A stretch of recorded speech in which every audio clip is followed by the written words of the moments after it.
मैंने कुछ दिन पहले एक वीडियो बनाया था। जो मेरे क्लाइंट लोग कॉल करके बोल रहे थे, मेरे फ्रेंड्स भी फ़ोन करके बोल रहे थे कि उनका ऑर्डर नहीं लग रहा है। ये क्रा का अपडेट का वजह से, mobile number, email ID update का वजह से उनका ऑर्डर ब्लॉक हो गया है, वगैरह वगैरह। उस रिगार्डिंग मैंने एक वीडियो बनाया था। तो उसमें बहुत सारे कमेंट मैंने देखा, तो मैं सोचा कि उसके रिगार्डिंग एक और एक वीडियो बना दूं।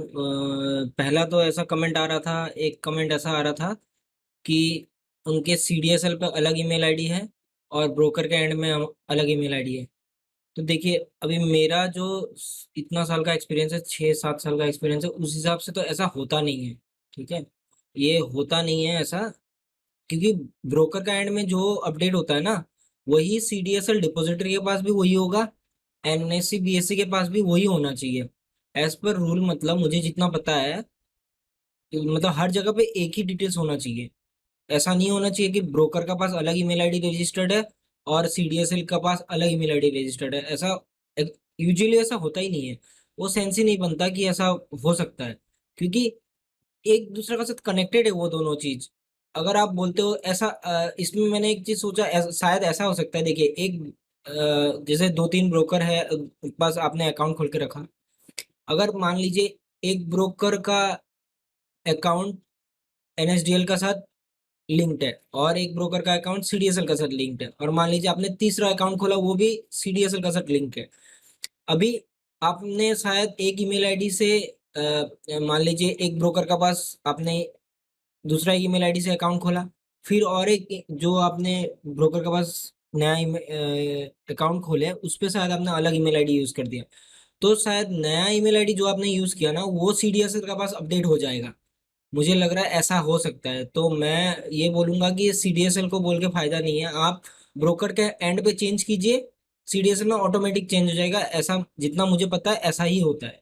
ठीक है, पहला बात तो ये। अब दूसरा, आप मुझे पूछ रहे थे कि सर मैंने अपडेट कर दिया, अब कितना टाइम लगेगा अकाउंट एक्टिवेट होने में। तो देखिए, इसमें क्लियरली बता हुआ है।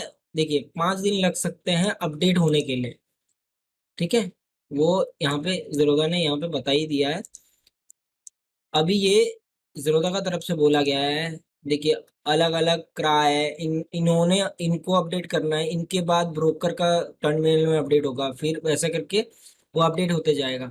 तो उस टाइम तो लग सकता है। मैं 3 से 5 दिन मान के रख रहा हूँ कि इतना टाइम लगेगा, फिर ऑर्डर लगना, मतलब ऑर्डर लगना चालू हो जाएगा। ठीक है, अभी दूसरा बात ये है, और एक चीज मैंने देखा कि नेक्स्ट टॉपिक ये है कि ओटीपी नहीं आ रहा है। मुझे बार बार बहुत सारे कमेंट आ रहे हैं कि सर ओटीपी नहीं आ रहा है, ओटीपी नहीं है, ईमेल का ओटीपी नहीं आ रहा है। मेनली कार्बी कार्बी का बोल रहे हैं कि ये कार्बी का जो है, कार्बी का क्रा का ओटीपी नहीं आ रहा है। अब देखिए, ओटीपी का सिस्टम कैसा होता है। जैसे मान लीजिए ये वाला क्रा, ये वाला क्रा, सब क्रा ने, ये ओटीपी का सिस्टम ऐसा होता है कि वो एक कंपनी होता है जो ओटीपी भेजते हैं, वो एक कंपनी होता है जो बल्क ओटीपी प्रोवाइड करते हैं। अब ये कंपनी, जैसे सब जीरोधा का ओटीपी आता है, किसी का भी ओटीपी आता है, तो वो कंपनी उससे टाई अप कर लेता है कि देखो भाई, मेरा जब भी ओटीपी लगेगा तुम लोग सेंड कर देना ओटीपी।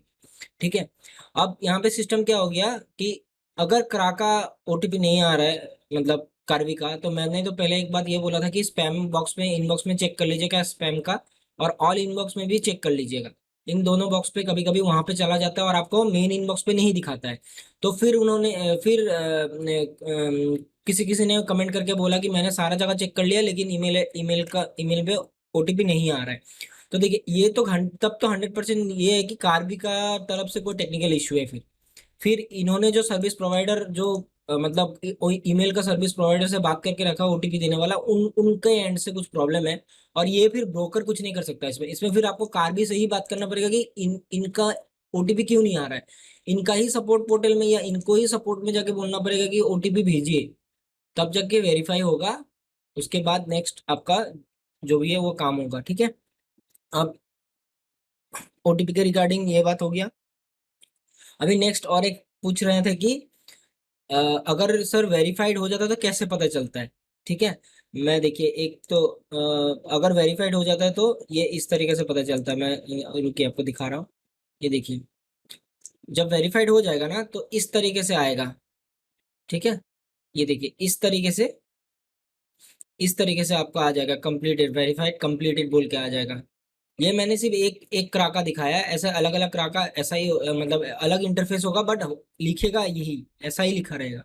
ठीक है, ये ऐसा ही लिखा रहेगा। अलग अलग अलग क्राका मतलब अलग अलग इंटरफेस हो सकता है, लेकिन लिखना लास्ट अंतिम में ये लिखा रहेगा। ठीक है, अभी ये हो गया। और लास्ट एक बात, मैं और मेरे और एक क्लाइंट ने कॉल किया, तो उनका भी मैं एक बता देता हूँ कि एक्चुअली में उनका हुआ क्या। उन्होंने मुझे कॉल किया और उन्होंने मुझे ये बोला कि मेरा अकाउंट नहीं चल रहा है, मेरा अकाउंट डीएक्टिवेट दिखा रहा है, इनएक्टिव दिखा रहा है। ठीक है, तो मुझे लगा शायद उनका केवाईसी फेल हो गया होगा, तो नहीं, उन्होंने बोला कि नहीं, मैं तो लास्ट मंथ भी ऑर्डर प्लेस कर रहा था तो मेरा सही था। तो मैंने सोचा कि ये कौन सा प्रॉब्लम है, उन्होंने बोला कि लॉगिन ही नहीं हो रहा है। ठीक है, लॉगिन ही नहीं हो रहा है, तो मैं आपको एक फोटो दिखा देता हूँ कि लॉगिन ही नहीं हो रहा है मतलब एक्चुअली कैसा था।